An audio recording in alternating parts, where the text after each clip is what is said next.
টাকার অঙ্কটা 28.5 লক্ষেরও বেশি। পঞ্চায়েতের এই বিপুল পরিমাণ টাকা কিনা চলে গেছে অন্য একজনের অ্যাকাউন্টে।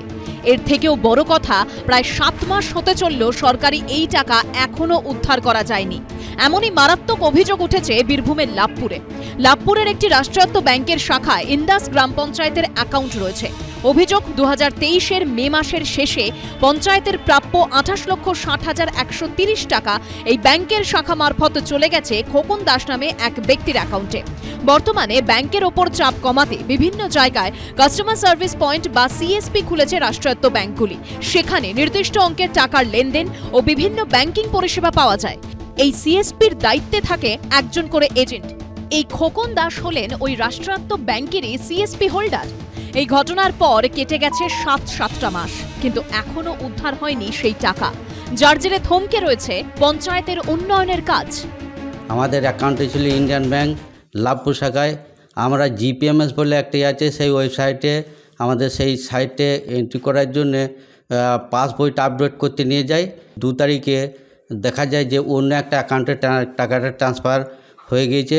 তো ব্যাংক কর্তৃপক্ষকে যখন জানানো হয় তখন উনি তার কোনো সদুত্তর দিতে পারে নাই।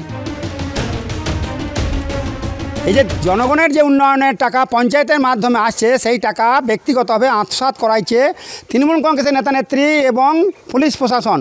ব্যাংক থেকে টাকাটা ট্রান্সফার হয়েছে, কে তার ট্রান্সফারের অর্ডার দিল, চেকে দিল না অনলাইনে গেল, তো ব্যাংক এক কথাই বলে দিতে পারে। পঞ্চায়েত পুলিশ সিপিসি মালিককে সঙ্গে নিয়ে কার চক্রান্তে টাকাটা হাতালো যথেষ্ট ছিল। পুলিশের তা তদন্ত উঠে আসা এতদিন উচিত ছিল।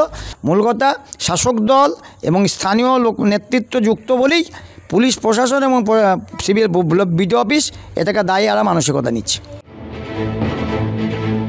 ওরা মন গড়া কথাবার্তা বলছে, এটা তো কোনো মানে হয় না বলার।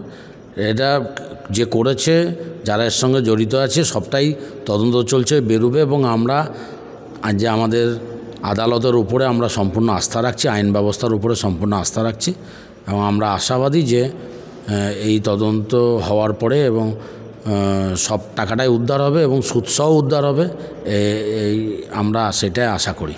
এই ঘটনায় পঞ্চায়েতের তরফে থানায় অভিযোগ করা হয়েছে, যার ভিত্তিতে খোকন দাসকে গ্রেপ্তারও করেছিল পুলিশ।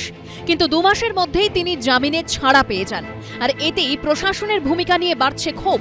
গ্রাম পঞ্চায়েতের প্রেয়ারের প্রেক্ষিতে থানা এফআইআরও করেছিলেন যিনি এই বিষয়ে জড়িত আছে। তো এইটা সাবজুডিস ম্যাটার এই মুহূর্তে আছে, এবং আমরা আমাদের হায়ার অথরিটি ডিস্ট্রিক্ট অ্যাডমিনিস্ট্রেশনকেও বিষয়টা আমরা লিখিত আকারে সমস্তটাই জানা আছে। এইটা যাতে তাড়াতাড়ি ওই ব্যাংকের তরফ থেকে আমরা রিকভারি করতে পারি, সেই চেষ্টা আমাদের আছে এবং পুলিশ প্রশাসনও চেষ্টা করছে। সরকারি উন্নয়নের টাকা কিভাবে এক অ্যাকাউন্টের টাকা অন্যের অ্যাকাউন্টে চলে গেল? কার ভুল? 7 মাস পরও কেন সরকারি এই বিপুল টাকা উদ্ধার করা গেল না? উঠছে এমনই একাধিক প্রশ্ন। ভাস্কর মুখোপাধ্যায়ের রিপোর্ট, এবিপি আনন্দ, বীরভূম।